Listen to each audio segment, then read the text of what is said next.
Planet Mission Part 1 by David Claiborne, as read by the author. New chapters every Monday. The full novel is available on Amazon.com and other online retailers. Links in the description.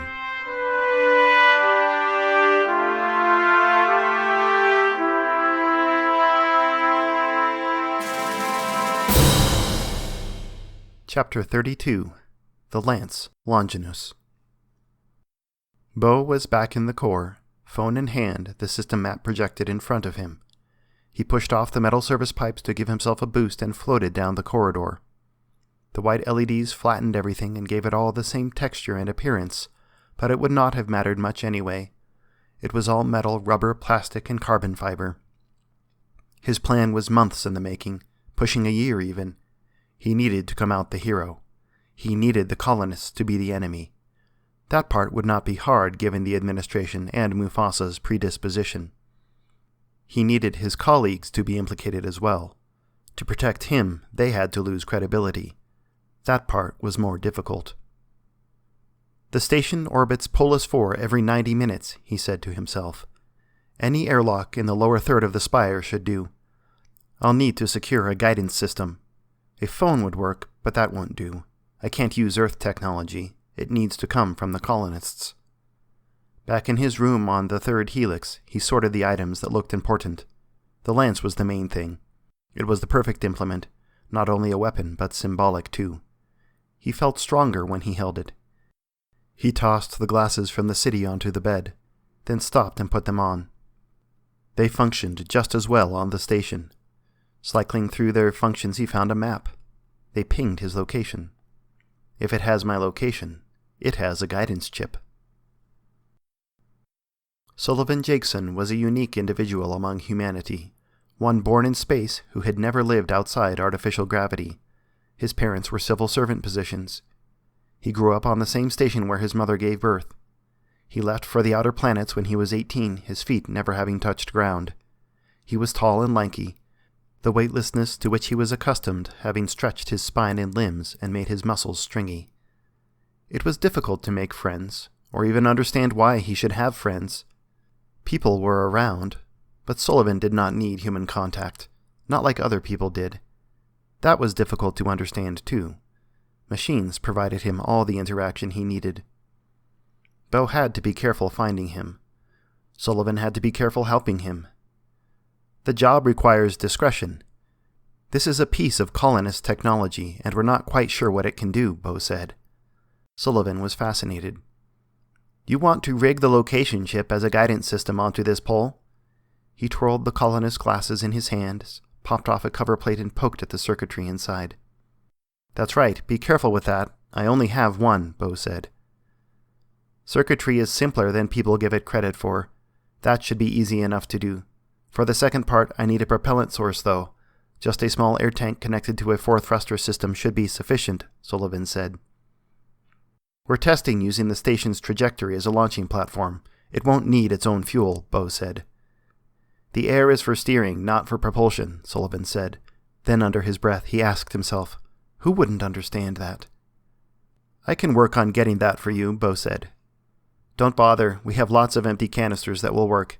I just need to pressurize them. Fixed aluminum tubing with an actuated wastegate system attached to a servo should be enough to open and close the tubes for trajectory correction, Sullivan said. It's so easy to see. Why does everyone always need to be told these things? What do you need me to do? Bo asked. I need to work. I'll leave you to it then. When will it be ready for testing? No testing. It will work, Sullivan said. I know what I'm doing. Why does everyone always question me? It needs to work. We have to test it. It will work. Sullivan and Bo stood in front of the airlock. Sullivan held the modified lance and guidance system like a precious toy. Bo scratched Longinus on the shaft. It was uncharacteristically poetic, but he felt inspired. They wore pressure suits. Ready for our experiment, Sully? Bo asked. It's Sullivan. It's ready, Sullivan replied.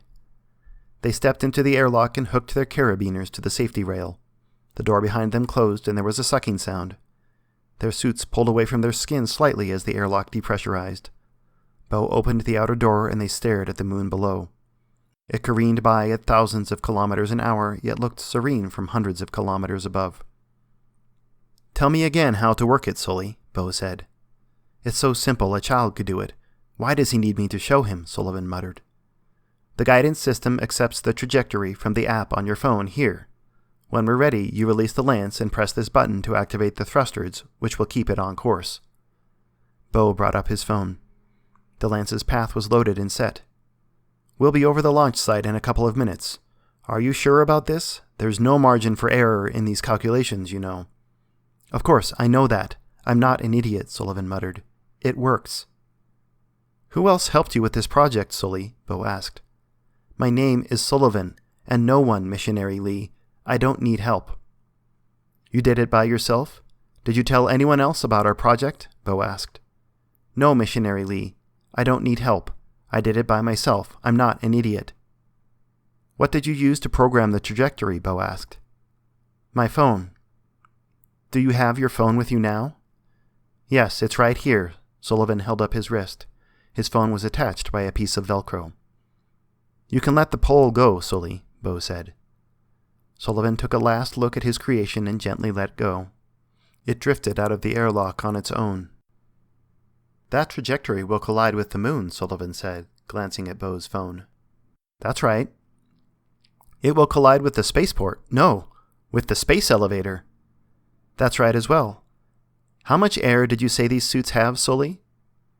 "They start with 1 hour of air, more than enough for work in the airlock. The pole is going to collide with the space elevator. That's dangerous, Missionary Lee. People could get hurt." Bo unhooked Sullivan's carabiner. "I know that, Sully. That's the idea. My name is Sullivan." Bo pushed off the door with his feet and gave Sullivan a shove. He careened out of the airlock. Sullivan screamed. His voice echoed in the speakers in Bo's helmet. "Missionary Lee!" Bo shut off the sound with his phone. He watched the screen as the launch point approached, just a little closer. The lance drifted away slowly, but just barely. It would travel incredibly fast relative to the moon thanks to the station's orbit and impact the space elevator just right. 3, 2, 1, go. He tapped his phone, and little puffs of gas emitted from the lance. It angled down on a course toward Polus IV. Sullivan saw the lance come to life and stopped screaming. He rotated slowly, trying to crane his neck to see it move and correct its course. He watched until it was out of sight. "I said it would work." Alice Liddell awoke at precisely 6 o'clock in the morning and began her routine. Her training specified that the single greatest reason people became upset was unmet expectations. It was therefore important to set realistic expectations, and to ensure she met expectations. Her training specified that the single most effective way to ensure she met expectations was consistency. In her personal life, she therefore ensured consistency, as she did also in her professional life. After waking, she used the restroom and weighed herself. Then she showered, dried, and arranged her hair, put on her undergarments, brushed her teeth, applied the correct amount of makeup, donned her clothing, which were always white, always clean, always laid out the night before. She stopped in front of the mirror beside the doorway to double-check that everything was in order, adjusted her cap, and stepped outside. She walked through the spaceport to the orientation room. Part of her routine was to check the equipment to ensure everything worked properly for the day's arrivals and departures. She stepped into the spaceport and felt more than heard a rumble, muffled as in the distance. She heard a speckled and intermittent tapping and looked up to see debris falling on the roof of the spaceport.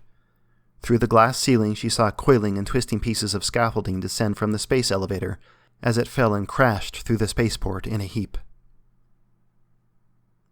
Hill was not in the mood to go to work today. He was never in the mood to go to work, however. Why did they even permit alcohol in work zones? This would be the day he stopped, not like those other times. The problem was there was little else to do to ease the boredom. Who was he kidding? There was nothing else to do. He silently thanked no one in particular for his golf clubs. He needed to be on site on time or the worker positions would grow lax, perhaps even file a grievance. He was a member in good standing with the administration himself, but that would not stop complaints. Every worker position was an expert in the regulations unto himself. An expert. They had called them sea lawyers when he was in the Navy. enlisted positions who knew the regulations or thought they knew the regulations, and who complained when they did not think the officers were following the rules. Sea lawyers, though none of them saw ocean the entire tour. There was nothing except the blackness of space. It was an archaic term. Rock regulators. That fit the setting better, but it would never catch on. He stepped off the bed into the legs of his jumper where it lay crumpled on the floor after he sloughed it off the night before. He pulled it up over his shoulders and grabbed a nearby beer bottle. He shook it to see whether there was anything left in the bottom. There was. He finished it off and tossed the bottle into the sink.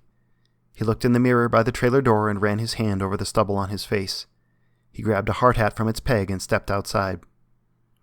A low thud that sounded like it was off in the distance vibrated through the ground just before debris began to fall among the trailers. Hill looked up and saw the space elevator's scaffolding twist and collapse like an enormous rope winding out of the sky. Instinctively, he reached for his hip and grabbed his safety mask. He slid it on as he watched coils of the space elevator slam into the spaceport. It thundered and snaked down in great heaps as it fell, crushing him and his trailer.